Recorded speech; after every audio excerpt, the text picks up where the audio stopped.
niña soñaba con ser pirata. A pequena Rosalía escribía na nosa fala. A meniña silandeira a da fala ben mainiña, pequeniña, pequeneira, unha media gaiteira.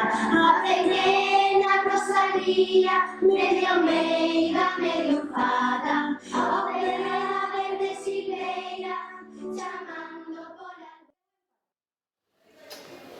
Este é o noso mural de Rosalía de Castro, unha das mulleres máis importantes de Galicia. Escribiu libros de poemas, follas novas, hai os ríos, hai as fontes, no seu Santiago de Compostela. 1837. De nena viviu en Aldea, casou con Manuel Boiguía, tivo 7 fillos, era un padrón.